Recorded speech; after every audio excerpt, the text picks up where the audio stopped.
we about ready? Good evening, everybody.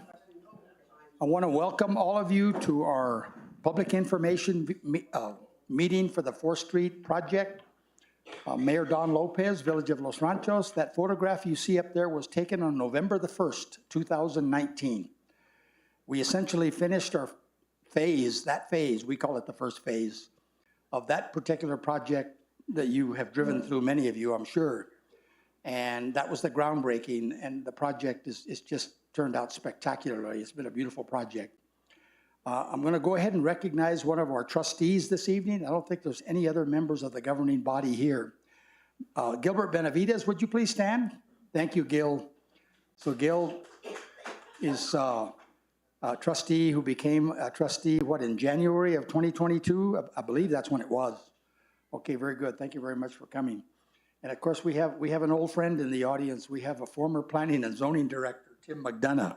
Thank you for coming, Tim. Yeah, we really appreciate having you here. Okay, with that, I'm going to turn it over to Maria Rinaldi. We also have members of the design team here to talk to anybody who wants to talk about the design details, or if you have questions and you want to know some answers. So Maria, it's all yours. Thank you, Mayor. I'm going to get this ready. Good evening, everyone. My name is Maria Rinaldi. I am the project manager for the Village of Los Ranchos, and we're so excited that you're here with us tonight to kick off the final design of the consecutive phases to the 4th Street Revitalization Project. And I'd like to recognize our administrator, Ann Simon, who's here as well. Thank you, Ann. This evening, we're here to provide you with information as to the status of the project, what the results of the 30% design phase are, and how we move forward to final design. So in the 30% design phase, many of you, I see, recognize you from the previous public hearings, will remember that in March of last year, a number of design alternatives were presented to the public, and the public voted, and they selected a design alternative that went to the Board of Trustees in May and was adopted as the alternative to move forward to 30% design. In the interim, we were revising cost estimates for construction and deciding on the final phases, approximate half-mile phases as phases of construction. This project, now in 100% design, will be designed from Pueblo Solano to the village limits, which is just beyond Ortega Road. Though it will be designed in its entirety, it will be constructed in at least 3 phases. And those phases, we'll get into that into the presentation, but they may change as land use changes. They may change as Bernalillo County brings a project from the north, from Alameda, that mirrors our roadway configuration. And the designs, though it'll be designed all the way to the Village Hall, the design of each constructability phase may change depending upon what's going on in the environment. What's happening land use-wise, what development is proposed, what are the special things we want to preserve in that part of the corridor, any number of things. So this is our first public meeting. There will be many subsequent ones, which we will get into in the presentation as well. But we're so excited to be kicking this off. And the Village of Los Ranchos is grateful and happy and thrilled to be working with BHI as our engineer on the 100% design. We were very satisfied with their work in the 30% design and going through a value planning study. The design was seen as very solid by an entire group of peers, of engineers from the state of New Mexico to Bernalillo County. And it's just been a great process. We were thrilled to be able to offer them a task order to get this done. And we'll talk to you about where we're going from here. So thank you very much for being here this evening. And I'd like to introduce Jeanette Walther. And where's Vincent? Is he hiding? He's probably caught in traffic. Vincent's back in the back there. He's our drainage design engineer, and it's all yours, Jeanette. Okay. Just return, right? Okay. All right, so I am the project manager with Bohannon Houston, and Vince, as Maria said, is the drainage design engineer, which he was hiding in the back. No longer hiding. Grab a chair. Okay, so the limits of this project, which Maria had already said, start at basically Pueblo Solano and go up to just north of Ortega Road. Okay, so phase one of the project from Osuna to Chavez, which you're all familiar with, was kind of a gateway to the village project. It was what we call a road diet. Whenever we take a road and reduce the number of lanes on it, the term we use is road diet. So you'll hear me say that a few times this evening. So that first project had originally had 4 lanes of roadway. It was reduced to 3. There's a center turn lane and 1 lane in each direction. And the additional space that was gained from reducing the roadway was used for the sidewalks, the lighting, the landscaping, and the bus stops. Phase 2 is going to continue the road diet to the north village boundary with sidewalks and improved drainage. The village will include the decorative features from phase 1 as funding allows. But very much the highest priorities are to have landscaping, pedestrian lighting, and the nice bus stops. So the existing roadway, which you're, I'm sure, also very familiar with, is a 4-lane road, lots of utilities, some shoulders, no place to walk. The road right-of-way out there actually goes from backup power pole to backup power pole on either side, and it's just 60 feet. Okay, so this is the preferred typical section that was chosen for the project. It is to add a sidewalk on both sides, to have a landscape buffer on both sides next to the road. And then we're proposing to use a state curb adjacent to the road. That's like they used over in the Tinnon Road, where the water can flow over the concrete and into the landscaping. That concrete curb on the outside will help delineate the edge of road, keep it from breaking up. But rainwater can flow over the curb. So if we go to the next one, this is an example. This is a picture from 2nd Street. And on that road, they're using water harvesting, where they have breaks in the curb where water can, when it rains, the water can get into the landscaping. Less irrigation is needed. It reduces the storm drain system that's needed. It cleans the water as it infiltrates into the ground, and it replenishes the groundwater. And that is what we're going to do with the landscape buffers on this project. So, and what's going to happen in those landscape buffers, we're going to have these small inlets where when the water rises high enough up, it will go into the inlets, and it'll be carried by pipes into either a pond or an underground storm water storage system. And this is a picture of an example of how one can be done, where there's like pipe arches under the ground, which provides volume that the water can go into, but there's no bottom, so it can soak into the ground, and then you can use the land on top of it for something else. It could be a park, it could be a parking lot. You wouldn't want to put a building necessarily on top of it, but any kind of open use would be allowed by the space. So the other example, this is a picture of a stormwater pond in Bernalillo, and it's used as a soccer field and a park.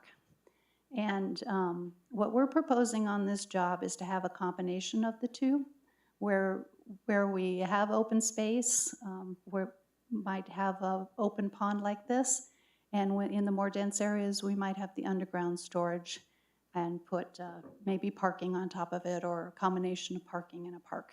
That hasn't been decided. So, okay, now we're going to skip out to some corridor graphics of what the corridor is going to look like.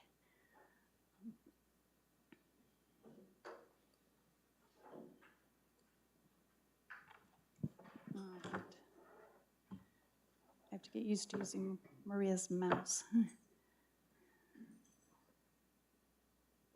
Okay, so, yeah, which button would that be? Okay.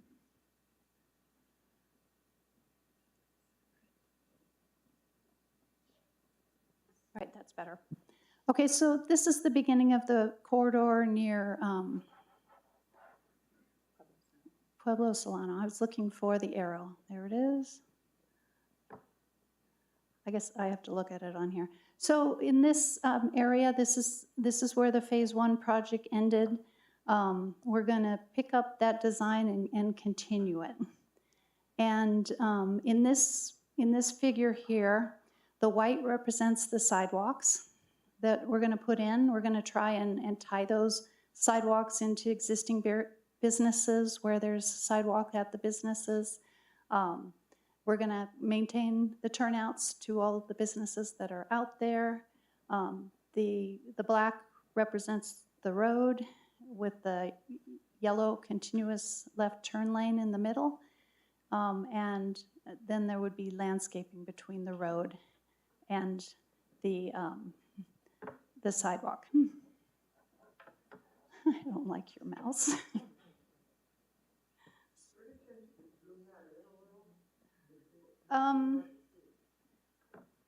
I don't think I have that feature, I'm sorry. Jeanette,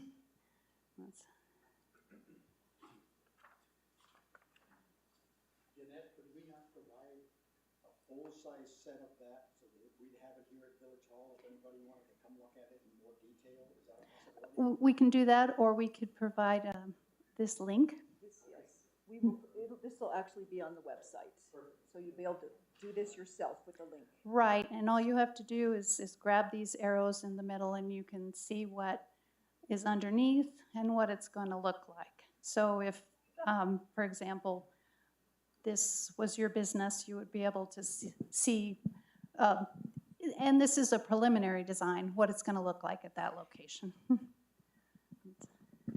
Okay, so this area here I wanted to show because it has 2 bus stops, and at the bus stop we would put a stand-up vertical curb and we would widen out the sidewalk in order to have a room to put in the bus stops similar to what were in Phase 1.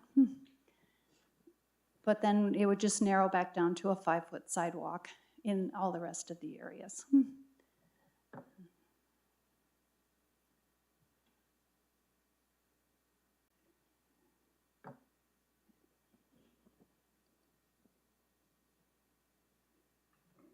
Okay, so this is the Los Ranchos Road intersection in front of the Los Ranchos Elementary School. We tried to put a roundabout in this location, and I know we've gotten several comments where there's interest in having a roundabout. Roundabouts take up quite a bit of space, and the one thing you can't do is take space from an elementary school. There's actually federal laws against it. So if we were to put something here, it would have to totally avoid impacting that school, and it was impossible to do. So this would remain a signalized intersection. We would tie the sidewalk. You can see the white sidewalk going around. Would tie that into the path that's around the school. We would maintain the right turn bay at this location that was built. I'm sure there's times when lots of parents are going here and doing drop-offs, and that is what that right turn bay is for.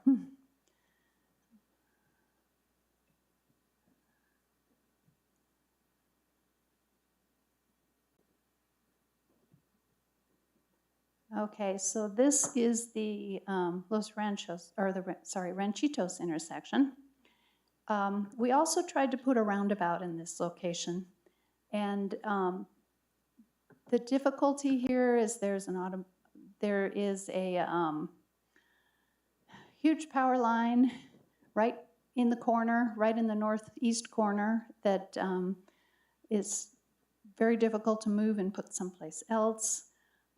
There's businesses right up to the corners, and there were just a lot of impacts to putting a roundabout here. So it We have eliminated that from the 30% design that we're working on.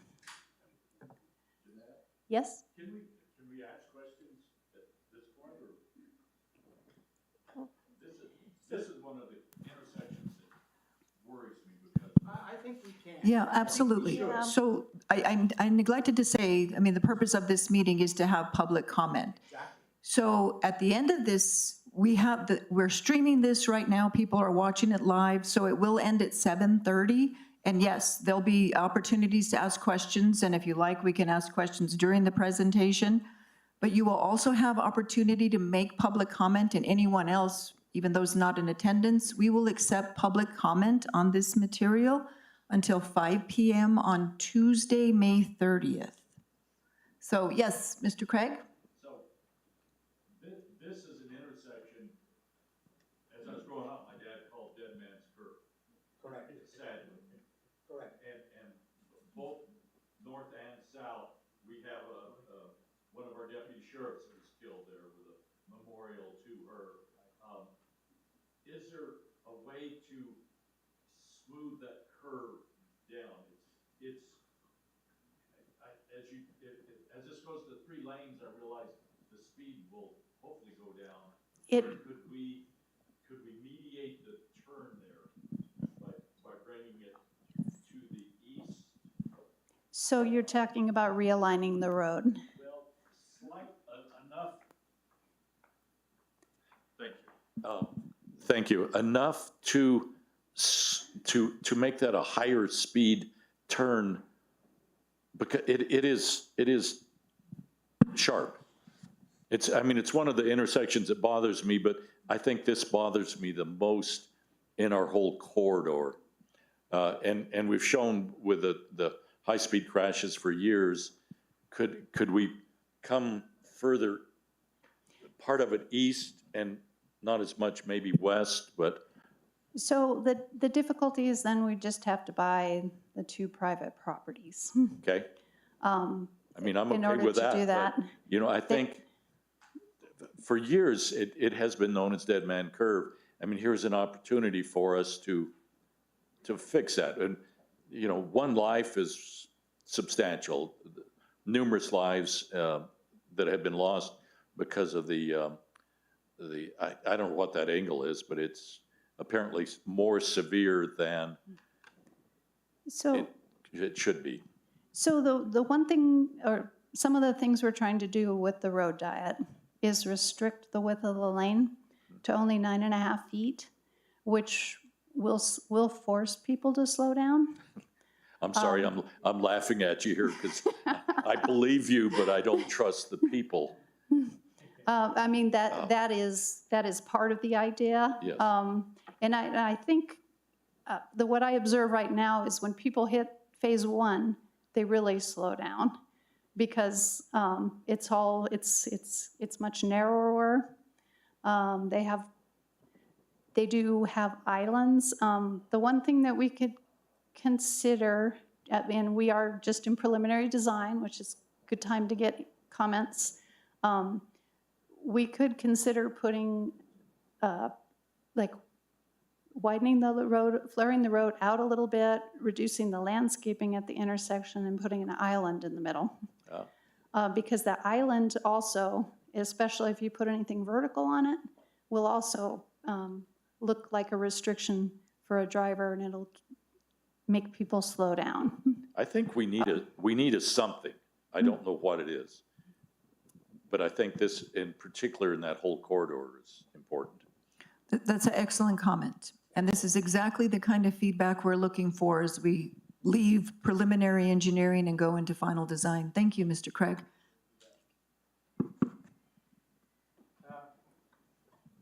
The center lane's all well and good, but going back down south on 4th and hopefully extending all the way out, it needs to be more clearly, I don't know how you marked, delineated. It's really narrow, and cars, so many cars turning left or do not get into the lane, and they hold up the traffic. that's behind them, and it's just, it And makes I- you just want to turn the horn on them. But maybe it's not entirely their fault. Maybe they don't drive through here very often. Maybe it's through signage, through road signs, something to, And I do think that this section is going to be clearer than that one. Okay. They tried to designate that by putting concrete in the middle. And this is more like the standard yellow lines. We're going to make that middle a little bit wider so that people will get into it. Not a lot wider. We're talking 12 feet instead of 10. Yeah, I mean, that, because we have observed that on the first project, that just what you were saying is people aren't using it. And this really, we don't want that to carry on through this one.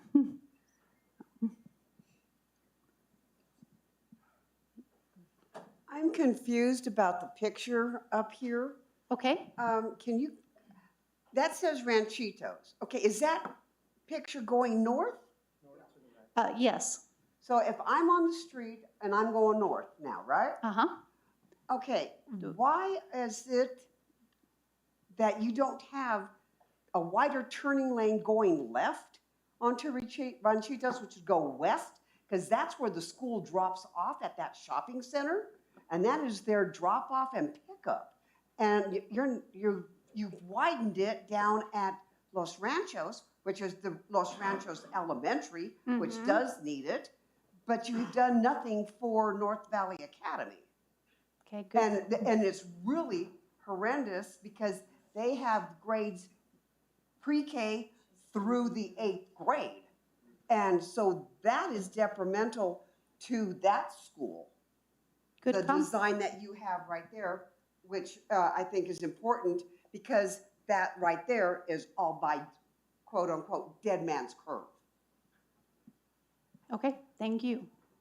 Good comment, yes. I did notice, we don't have the striping done on this yet. We will have, change the striping at the intersection so it is a left turn bay in the middle. But yes, you're right, there's no right, and that could be an issue. We might be able to fit in. This is a good, Thank you for good this intersection. Well, I'm concerned because we're still not allowing bicycling. And that is a problem because if all the bicycles are going to be on the sidewalk, it's not a good idea. And I think there should be some signage for sharing the road. And we originally were promised that we were going to have bicycling allowed on the corridor. And now all it is for vehicle traffic, and bicycles with pedestrians. It's just not a great idea. So I know it's going to be tough, but people can get used to sharing the road. They do north of Alameda, and the county's been doing it for years. I ride the bicycles. My grandkids ride their bicycles, and 4th Street is horrendous. Thanks. This is definitely, excuse me, this is definitely intended to improve the modes of travel for all users, and this will be a share the road project. The decision to not have a bicycle lane was made in the overall redevelopment plan, 4th Street Revitalization Project. That's why it's not in the first phase, and it was not selected. It was one of the alternatives for the public to vote on last year, and it was not selected to go further north. But this is definitely a share the road, which will be addressed with signage. And it's not that bicycles are not allowed. As a matter of fact, we'll be making connections with bicycle facilities to 2nd Street and with the Bernalillo County project that will be coming from the north, connecting at Ortega or somewhere south, that will include bike lanes. Well, they do put bike lanes, they put just striping where you can have a bicycle stay to this area, but when a bicycle's in there, people are gonna have to stay behind them because there's no room to pass a bicycle unless they get into the turning lane. if there is somebody turning, obviously, they'll have to go behind the bicycle. But if there's, at least should be a stride there where a bicyclist would stay single file, not just share the road, and now they have the whole road to share, but maybe a 3-foot, share the road stripe. So the difficulty is we have just that 60 feet to work with. And if we only have a 9.5 foot wide lane, and many vehicles are 8 feet wide, we wouldn't really be able to stripe 3 feet for bicycles. But We have a comment here, hold on just a second. Hi, Hank Kelly. I think there are some safety issues that have now become apparent on Phase 1 that we can take a lesson from and possibly avoid the problem going forward. I'm referring to the effort to accommodate so many objectives, on-street parking, landscaping, walkways, all of those things on Phase 1, which places the stop sign on feeder streets, particularly feeder streets going east into 4th Street, such that people stopped at those stop signs cannot see oncoming traffic coming from the north going south. Its vision is obstructed by the landscaping, by the parked vehicles in the vehicle carve-outs on that side of the street, and by the depth of that entire infrastructure.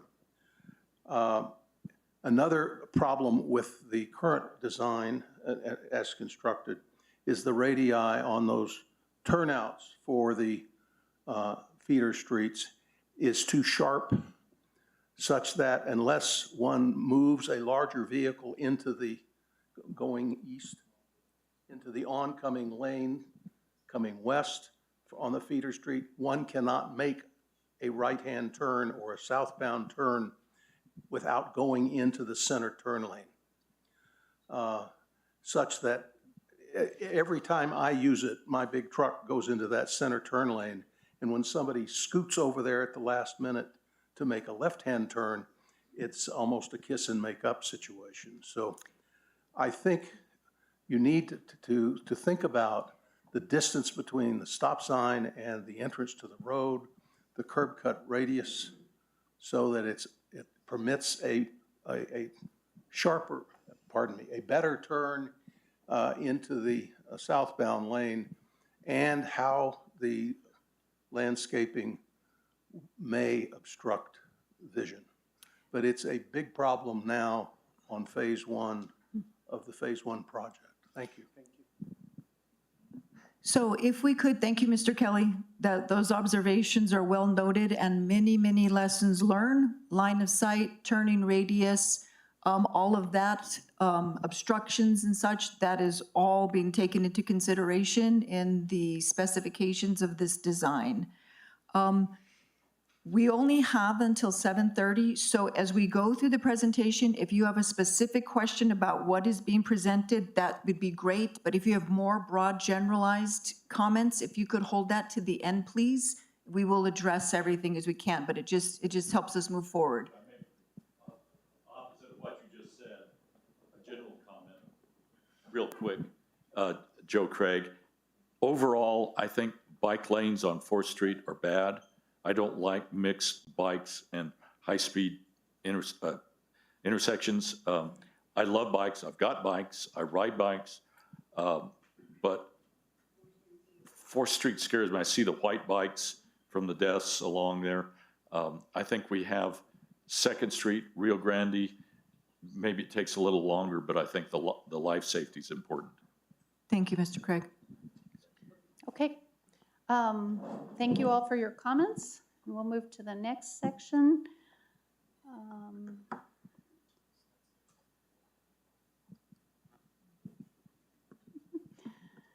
So this is the north end toward Ortega Road. The plan currently for Bernalillo County, and they've only just started working on design, so we don't have a lot of information. But their plan is to have bike lanes and sidewalks, but no landscaping. So then their project would be north of Ortega and transition at some point to ours. And so what we've talked to Bernalillo County about doing in this area is to actually have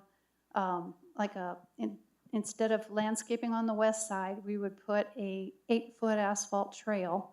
So bicycles could then get on the trail at Ortega and cross the Paseo del Norte Bridge and get to the bicycle path on the south side of Paseo del Norte. So we're looking at doing that.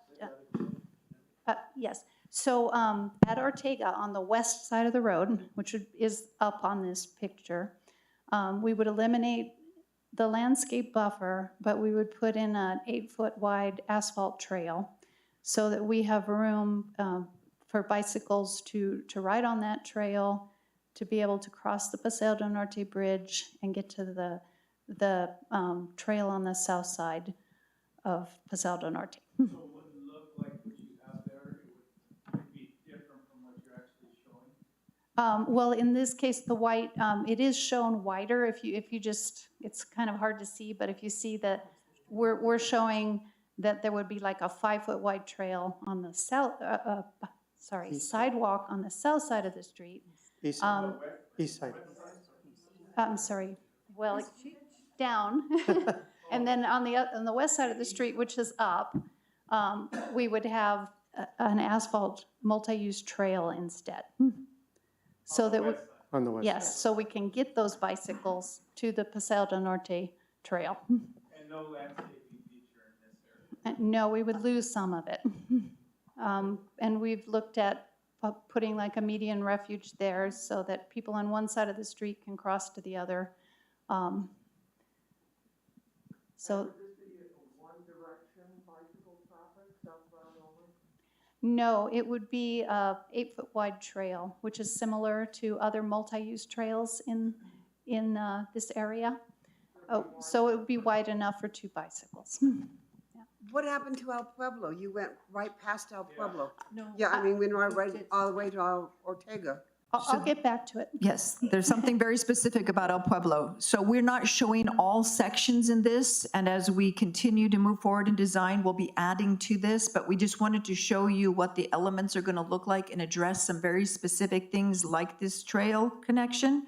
But we will, yes, right now. But wait a minute. Oh, my God. While you were there in Ortega, you didn't go north, and the village property goes north of Ortega on both sides of the road. So what we're gonna have to do at Ortega is coordinate with the Bernalillo County project. So we decide where they start and we stop. So they're But gonna take the lead north of Ortega? that is what they've said, that they are willing to take the lead north of Ortega, but we are gonna have to coordinate with them, and they've just started. So that, we'll have more information on that at the next meeting. And are they gonna have an open meeting similar to this one, that, because we have shared interests, we have village land and we have counties both. And we happen to, our Yes. property happens to be right on the cusp. So I think they have just, or they're negotiating to award their project to an engineer. They'll be coordinating with us and we'll have that information. We'll make sure, because obviously it impacts what we're doing, we'll make sure that the public is aware of that. But it's Bernalillo County lead. So my advice, and I'm sure they'll do notifications of property owners and such, but look at the Bernalillo County website. Yes. If I may. Will there be any landscaping between Paseo and Ortega? Or will there be landscaping on one side possibly? And that, so we are at preliminary design and we'll have to figure that out. But we do have a landscape architect on board. A planned collaborative is going to be the landscape architect for this project. And we've suggested that the Paseo del Norte Bridge, where there's right-of-way that's owned by the DOT and property owned by the village, would be someplace where we can go outside of the right-of-way and put in landscaping, as well as we can still put landscaping on the east side. So we have some opportunities there. And we're actually going to have a public meeting when we get to one of our slides here that talks about future opportunities. We're going to have a public information, public comment meeting specific to the aesthetics, to the landscaping, to the lighting, to the opportunities to build in some of the elements of Phase 1 aesthetically into the phases going north. So that'll be very specific. Another quick question. Is there any discussion with the DOT to widen the bridge over Paseo for 4th Street? So we are in discussion with DOT. We're waiting for their schedule to come out on this bridge specifically. We don't have that information yet, but we're coordinating with them because obviously this is the time to do it. Good. I have the thing here, David. Go ahead. We'll get to you in just a second. Go ahead, Mr. Craig. No, go ahead. I like giving you. Age after beauty. Well, okay, Ortega right now is a problem because when you go eastbound on Ortega and people try to put 2 cars in there. So we've got to stop that because that's led to many accidents. And they crash into the building that we own there, and they crash into the wall. So And they try to get side by side going eastbound and take a left. So Ortega has to be reduced to 1 lane and not allow 2 lanes where somebody gets next to somebody trying to go southbound. Ortega is another one of those intersections that we'll be paying particular attention to because of the issues of the offset intersections. Unfortunately, it again did not meet the criteria required for right-of-way for a roundabout. So we're looking specifically at all of these intersections, safety, number 1, and that particular intersection, we will be discussing further on into the design to address those specific issues that you're talking about. And also, as you go east on Ortega, that's Bernalillo County. So we'll be working with them as well. Yeah, but with the IVT room being built there, and God bless her, she tried. She thought she offset her building enough so that we might be able to accommodate a roundabout, and it just doesn't work there either. But all these intersections will be dealt with specifically to address the concerns that you're very articulate about. Over to beauty. Thank you. I hang out with these guys. I don't know why. The monitor up here is very telling. There's a flaw in the monitor, but it looks like a bomb went off right there, which is, to me, is very telling. This is probably maybe the second scariest intersection along there. We have what Jeanette was talking about scares the heck out of me. Could we take our bike path and go down to the ditch to the Chamisal lateral and connect to the bike path rather than going over the bridge and connecting? And there's a couple of reasons. One, it's tight. The other is Mr. Cog is planning an art route down the middle of Paseo del Norte. At some point, that will exit at the Paseo 4th Street intersection and dogleg over to El Pueblo, which I don't like at any level there, but that is, that's in their plan, their master plan. Could we make a connection along the Ortega to the Chamisal lateral and pick up to the bike path? And we've got a very nice overpass there over Paseo Bridge that our neighborhood worked on when Paseo came in. But as just an alternative thought, I don't think you've got a lot of room there. It's scary. It's scary in a car, let alone bike intermixing. Thank you for that comment. Though that's also very important and would be part of that discussion with Bernalillo County. Thank you, Mr. Craig. El Pueblo intersection. Okay. So at the El Pueblo intersection, we are proposing to put a roundabout, and we can actually fit it in. So this roundabout, if you look at the intersection, it requires some property from this empty lot in the northwest corner.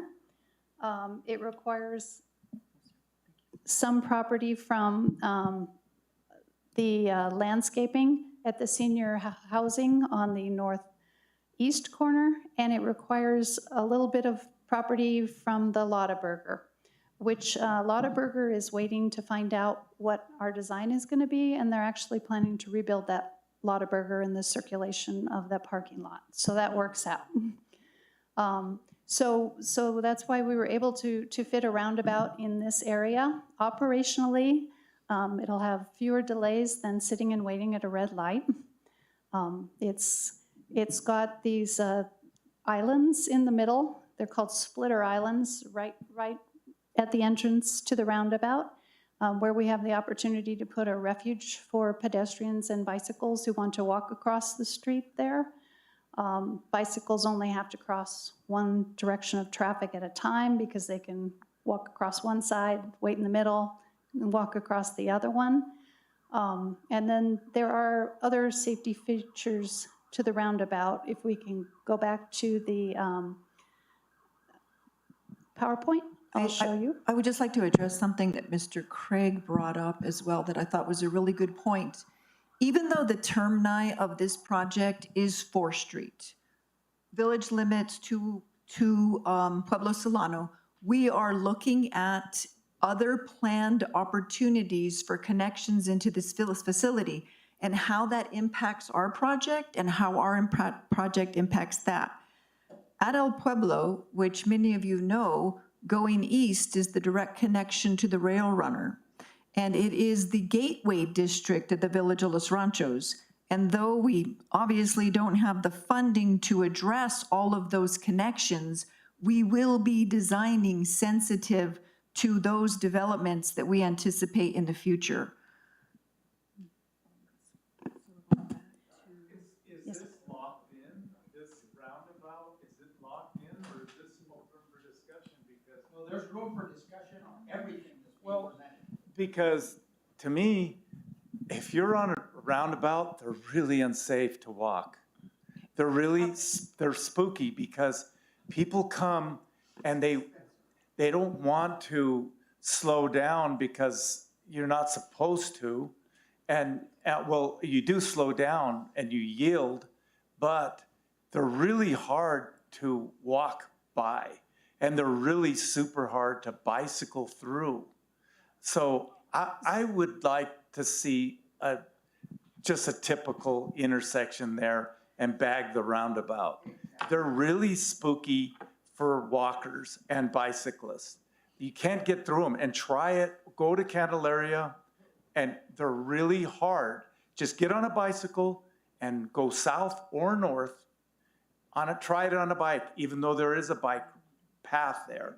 It's hard because the traffic never stops. So you don't have the safety of an actual stop. And then worse than that, I think it'll actually increase traffic to west, headed west to Rio Grande, because everybody's trying to avoid 4th and Alameda. So they're taking Ranchitos, they're taking El Pueblo, they're taking Ortega, everything over to get over to Rio Grande. And all you're gonna do is increase that. So I would like to consider eliminate the roundabout because they're so unsafe.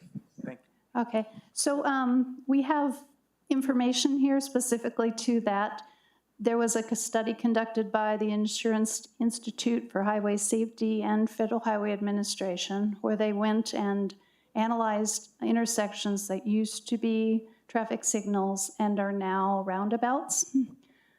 There's a 37% reduction in collisions overall with the roundabout, and a 75% reduction in injuries, and a 90% reduction in fatalities. And that is because the roundabouts are designed to be lower speed. You restrict the entrance, so it forces vehicles, they cannot travel more than 20 miles per hour. There's also, There's much more information coming. yeah, I'm covering that. So let us finish this thought, because it really kind of addresses his comments. There's no more incentive to beat the light. Nobody is speeding up to go through a yellow. The crossing angles are much gentler because vehicles have to turn, and it's one-way travel. So then if I go to the next one, this is a picture of a standard intersection. Yep. Let us present this information and we'll go back. Okay, so if a standard intersection is shown on the left and a roundabout is shown on the right, and in a standard intersection, there's 32 opportunities for vehicles to run into each other. In a roundabout, there's only 8. And the type of collisions that occur in a roundabout are much safer because of the lower speed and because everyone is traveling in the same direction.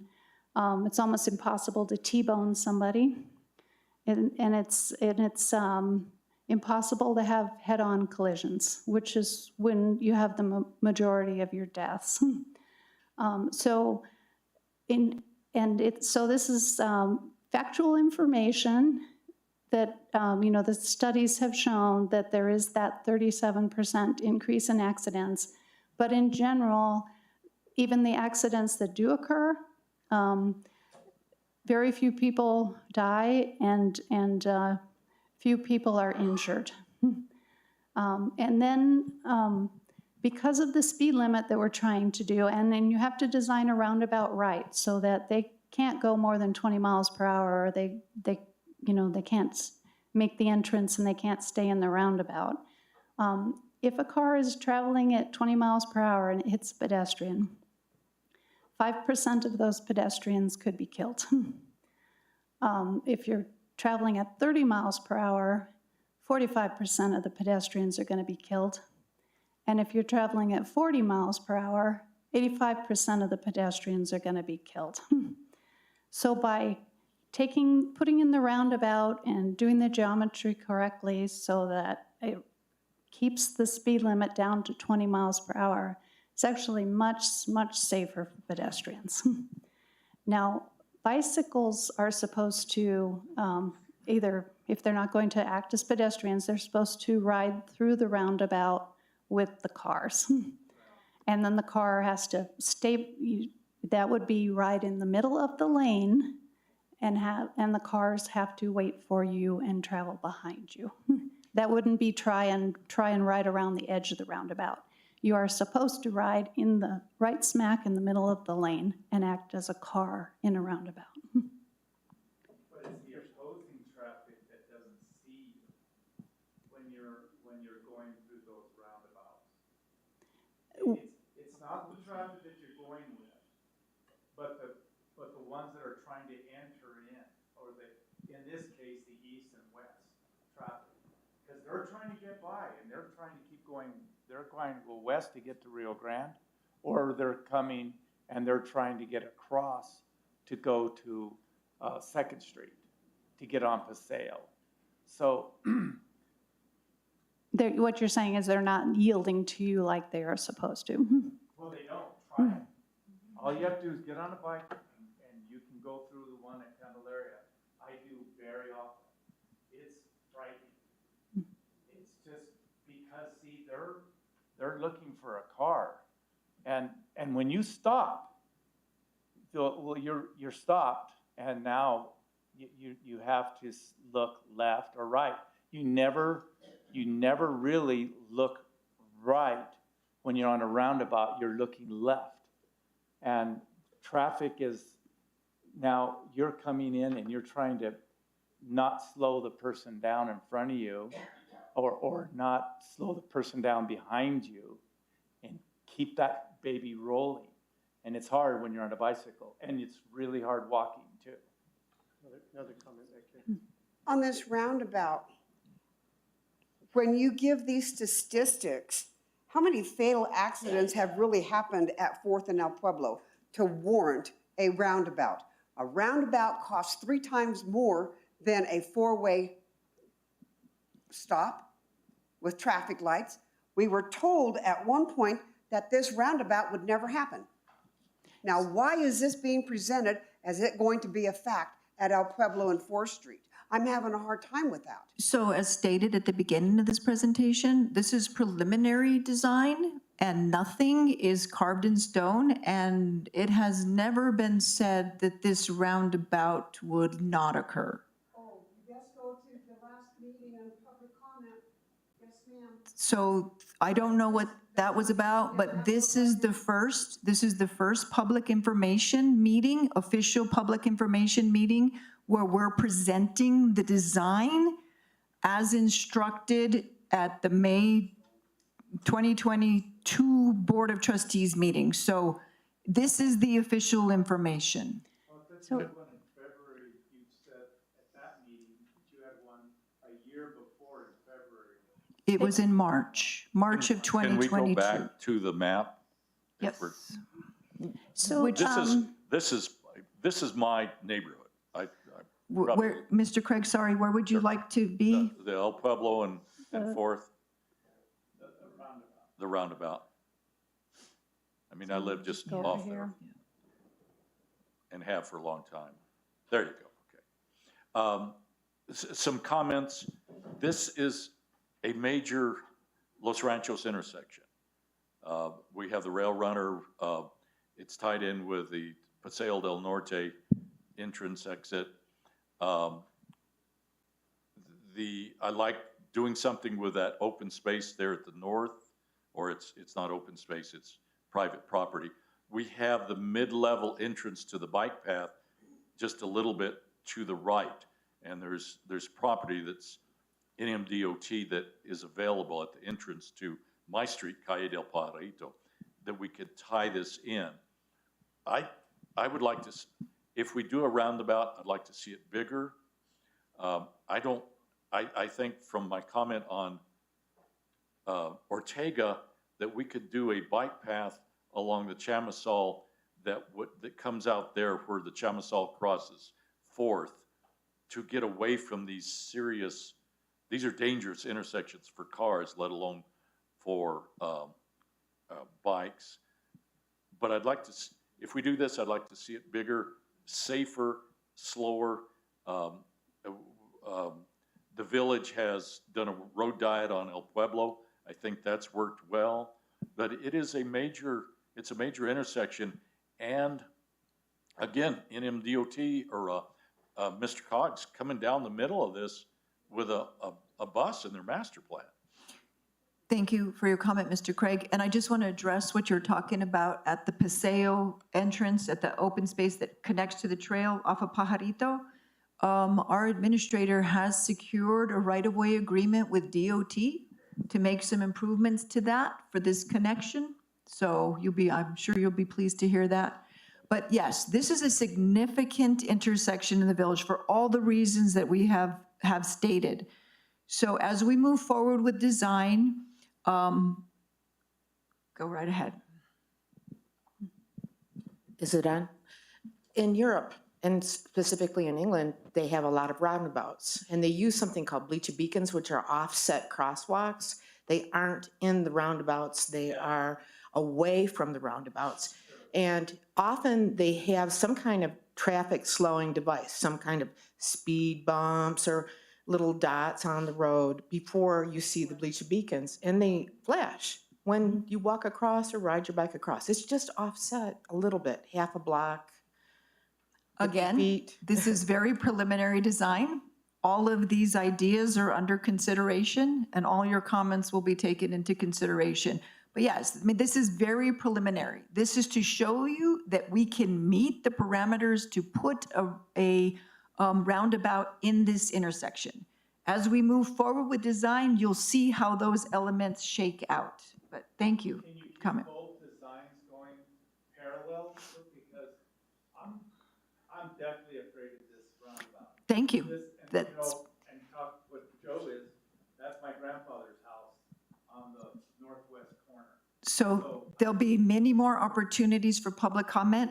That is so noted. But it's getting looking. It is not preliminary. This is preliminary. We're presenting the concept that came out of the 30% design. We're here asking you for your input. So noted. Thank you. And another comment that was made is we are looking at buying that entire lot in the northwest corner, and that would be one of the drainage pond areas. And we're, because it's a larger lot, we're considering that one as being for like a soccer field like the one in Bernalillo, or a park. Or a park, multi-use, multi-purpose, multi-use, once the right-of-way is acquired.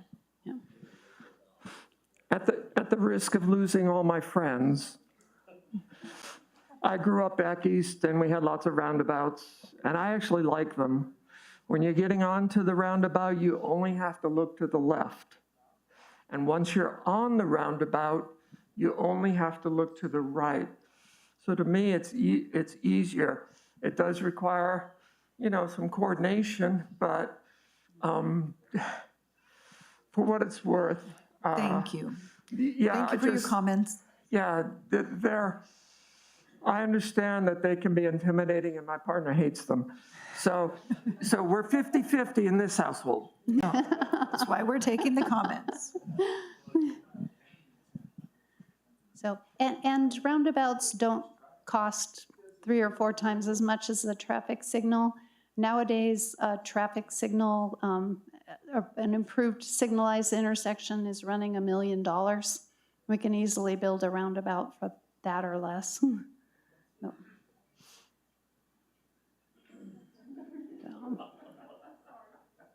You missed the vote back here, she hates. I heard 50-50.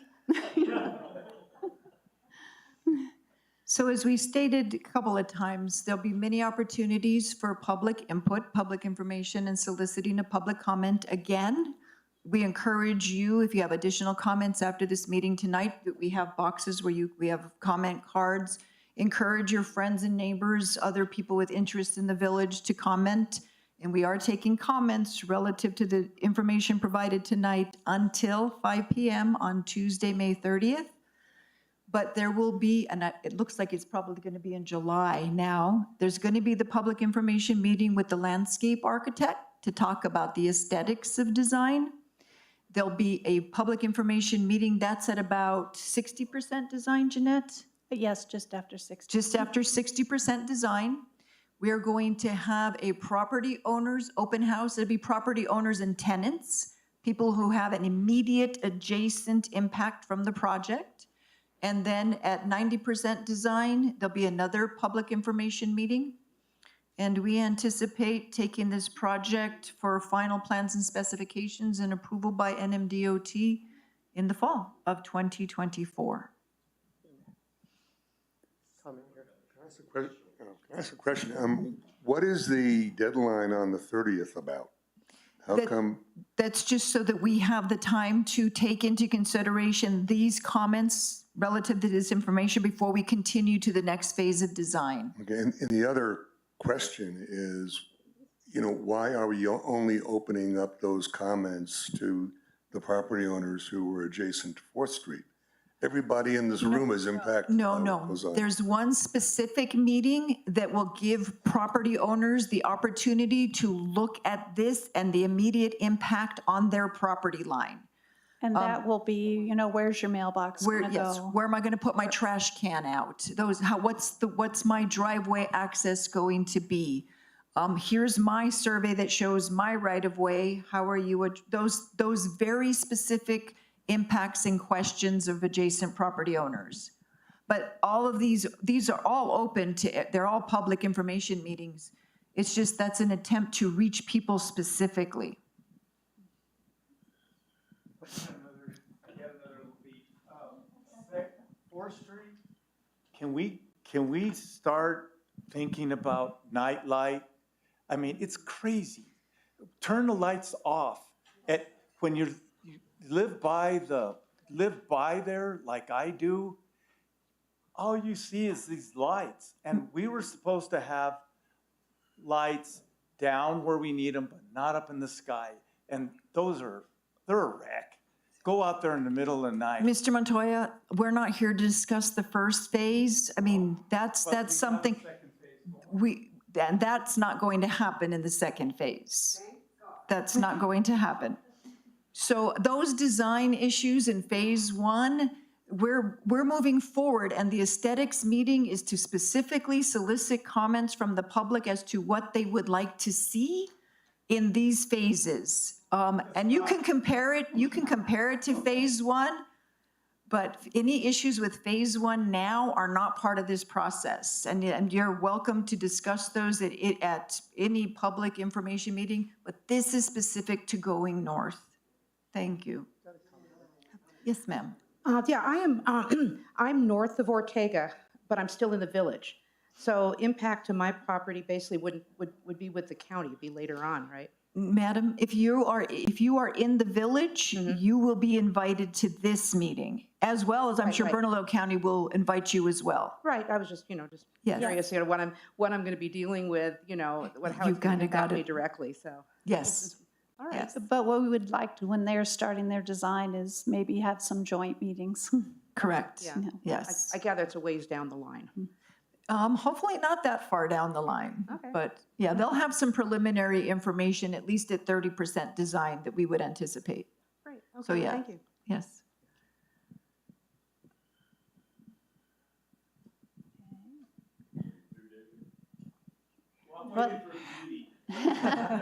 Okay. All right, well, we're almost done. Yeah, and then we'll open it up and we'll take all your comments and questions. But just to give you an idea of where we're at, we are fully funded for design. So through 100% design, we have no issues of funding. It's when we get to construction that we have issues of funding. We also have $1 million of COVID relief funds that are directed directly for the purpose of right-of-way. For those areas that we indicated we need to acquire to accommodate a roundabout if a roundabout occurs. For those areas where we need to put ponding, multi-use, multi-purpose use that may or may not be surface parking or pocket parks or some sort of athletic facility. That's what that money is specifically for. That's all in place. When we get to the construction part of it, our construction cost estimate currently, all the way to the project termini where we will meet up with Bernalillo County, is $28 million. Phase 2A, which is Pueblo Solano to Ranchitos Road, is about $9 million currently. That's today. This portion of the project has what's called transportation project funds. It's strictly state funding and cannot be mixed with any federal funds. So we've got to piece this together with the state of New Mexico for funding. We have $3 million of that anticipated need of $9 million, and we have several applications for additional funding out and coming up in a new funding cycle as we speak. Phase 2B, we have $6 million. We anticipate that that project will be about the same as Phase 2A. So we have a good step ahead on that one, and that is federally funded. The mayor will be voting at the Metropolitan Transportation Planning Board on Friday. He gets to vote on this funding, this $6 million that's being awarded to the village. So I'm sure he's going to vote yes. So we're actually better positioned for the next phase, but we'll continue to piece that together. And we have no funding secured for the portion between Paseo del Norte overpass to the village limits. We'll continue to seek that funding at both the state and federal level. And you can mail comments, and you can email them to the town, to the Village of Los Ranchos. You can email them to me, and we can take as many comments and questions as you have now until 7:30. As I explained, we are live streaming this, and the public meeting will end at 7:30. But you can take comment cards with you, you can leave them in the box, you can drop them off at Village Hall, and please encourage other people. This will be put up on the website and can be viewed later on, as can previous meetings. And we encourage you to stay, thank you for participating. We encourage you to stay in tune with us and stay in this participation. It's greatly appreciated. Yes, Tim? Well, thank you for giving us this opportunity. You know, it's really great to be on the front end of these things and see what the thought process is. Understanding there's a lot of different feelings about elements in the project, always are. But it's very helpful to be able to come in and talk about it. Appreciate all the Bohannon and Houston staff that showed up. We'll try and grill you a little more next time. And we'll have more information to provide as we proceed with design. This is kind of, this is the configuration of the roadway and those specific elements that we need to address at the intersections and the Bernalillo County project. But when we get into the detailed part of it, like the landscape architect forum, that's when you'll be able to get into and have a say on the nitty-gritty of the project. Yes, ma'am. Yes, sir. Daryl Mummert, I live on Vineyard Road. So you made a comment, we'll have a say. So how does this all get approved? So I saw we have open meetings for a year, and you talked about DOT approving the plans, but all these comments we have. Very good question. How does that get approved? Because I've been through this before. The final design, when it occurs, and it could be a year or two from now, in fact, it will be October 2024, right? If that's our current schedule. Those plans come to the Board of Trustees for approval. And the public can comment on those plans. And they will be made available long before that Board of Trustee meeting. And so that's how the approval is occurring. So it's not gonna be like the Palindrome project? So in addition, I'm serious. This is true. I'm very concerned that we'll throw all these things out and then two people will make a decision. well, we just showed you the schedule. We just showed you the schedule of all the opportunities for public input. So I get that. The at public 60, at 90, at final plans and specifications, there will be specific public information, not But part it's of the a Board board. of Trustees that make the decision. That is correct. That's all I need. Yes, and we have a gentleman from the Board of Trustees right here. Can you give him the? To get to his question more immediately, you're collecting a bunch of public comments now until, what day you said, May 30th? How will you distill all of those comments and how you make a decision based upon those comments? Well, and we've received a lot of comments Already. tonight that I see right away that we can incorporate into the plans, like turning radiuses and locations of stop signs and how are bicycles going to be handled if we put in a roundabout. Yeah, I mean, I just think it's important to say, hey, these are the comments that we got. Overwhelmingly, they wanted this feature, and this is how we listened to you and incorporated it. Thank you for that, Trustee Benavides. As in the previous public information meeting, we will synthesize the comments, we'll keep all of the comments, and we will see what the indication is and what people favor and what they do not. We got a comment here and then a comment here. Maria, real quick. All of this information, if I heard correctly, is actually going to be on the village website where we can pull up these slides and the information also? Is that going to be underneath the 4th Street project Revitalization? Thank you for that question. It will be under the 4th Street project on the website. This presentation, this streaming, this recording of this presentation will all be on the website. Yes, all of this. You'll be able to see the entire presentation as many times as you want. You'll be able to move the little cursor to see the development of the project. It will all be on the website. Thank you. Yes, ma'am. Okay, my name is Barbara Koenig, and I live on Tyler Road, so I had to suffer through 3 construction disasters on 4th Street. It took us almost 2 years to get that done. I call it the $1 million sidewalk. What I want to know is, why are we doing this again? Did it really improve things that much? Is it really necessary? Are the business owners along that stretch in the first phase seeing increased foot traffic? I'm not seeing it, and I live there. So Again, this is about subsequent phases, but I will address the fact that we have seen an increase in businesses in the corridor. We have seen excitement grow with the project going north. When I first came to work with the village and I hit the streets to talk to people about this project that was getting ready to go to construction, no one was in favor of it. Now, the businesses love it. And when I walked the streets to deliver the notification of this meeting last week, I did not encounter a single critical comment. It was more, I'm so glad this is happening. When is it going to happen? How can I see the impact on my property?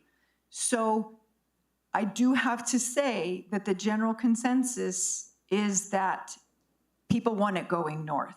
There are no sidewalks. There is flooding in the roadway. In the public road that the people have to walk through, drive through. We're flooding private properties. Private properties are discharging water and flooding the road.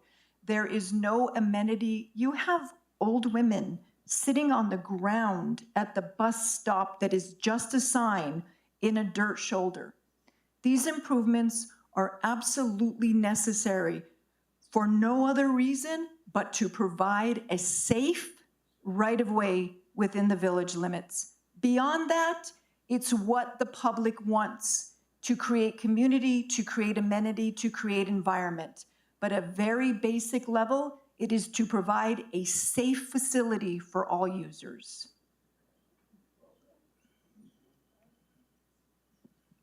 And please take the cards, pass them out, anyone you know.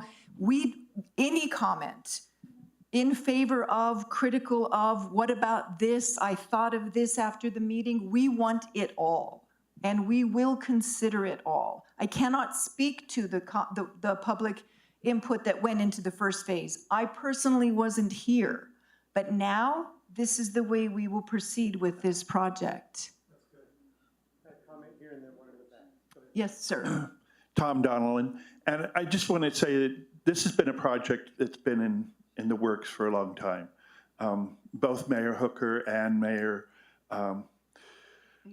Abraham both were looking at making this happen. And part of it was, it was also intended as the soft piece of it is to make Los Ranchos be different than the city and the space around it, so that it was marking Los Ranchos as being something separate from what else is there. So that's also part of the reason why a lot of this is being done, is to make it so that, and in that process, it's hoped that people will come to think of it as like Nob Hill. Oh, I want to go to Nob Hill because I want to go shopping there, and thinking of that, and thinking of the ease of which you could go and do things. So those are also reasons why to go forward with this project. It's great that people are finally seeing, it's great to hear that people on 4th Street are the owners are now really happy with what's happened, when they were initially very they couldn't see what the value was, and I'm glad to see what's come from it. Thank you.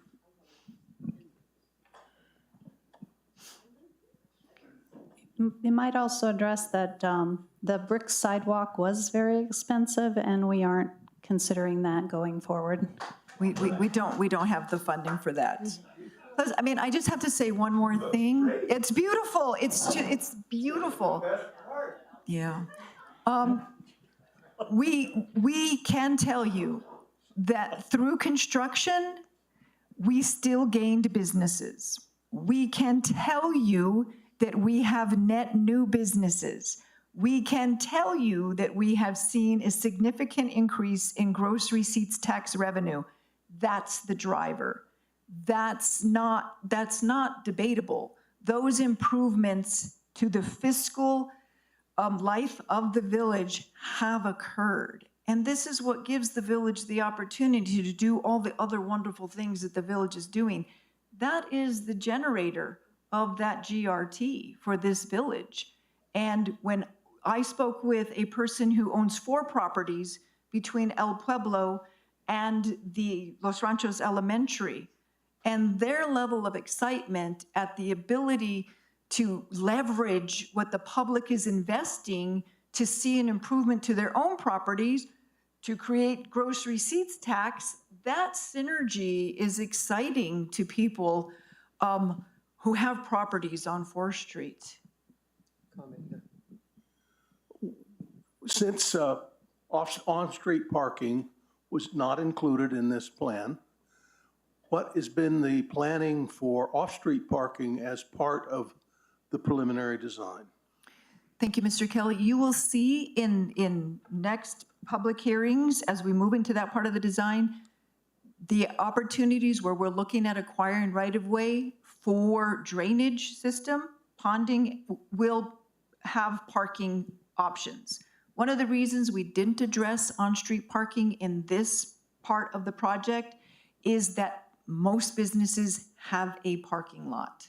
That was not the case in Phase 1. All of the parking was occurring within the right-of-way, right at their front doors. Going north, businesses have they have their own parking.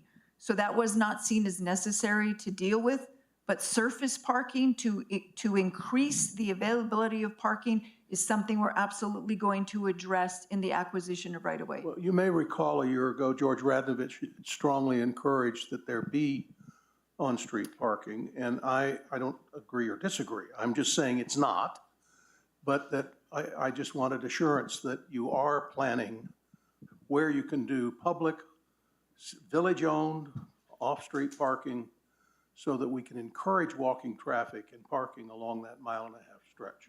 Absolutely. Thank you.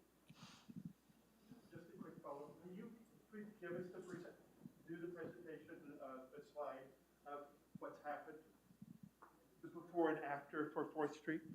I certainly can. You don't have to do it right now. It would be nice to So be. actually, I did a presentation at the value engineering exercise that we did that is on the village website. If you look at that presentation, you'll see the contrast of land use from Phase 1 to Phase 2. You'll look at the different abilities to fund Phase 1, Phase 2. You'll be able to see the pre-existing conditions, which are very similar to what's existing going north, and how they were addressed. And when we get further into the design, that's specifically what we will be talking about. When you're not just looking at lines laid out on the Google map. Yeah, I'm just saying. But that presentation addresses that exactly. And it talks about the impacts of Phase 1. Where is that on the website? Is that under? It's under the 4th Street project. 4th And Street it's the value engineering presentation. Okay, great, thanks. Yes, yes. I mean, you can look at the impacts. You can look at the Fresques development on the corner of El Pueblo that happened because this project happened.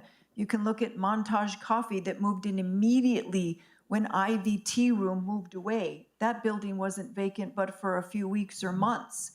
The value of that public investment has definitely stimulated private investment. And we anticipate that it'll continue to do so. So we have about 8 minutes left, if anyone else would like to say anything. We have a positive vote over here. Offset negative vote. No, it's all positive. It's all up for consideration. Well, thank you all very much. And we'll hang out for a little bit if you'd like to approach us individually. Thank you so much. And we hope to see you at the next one. And you'll hear about this on a regular basis at all of the Board of Trustees meetings.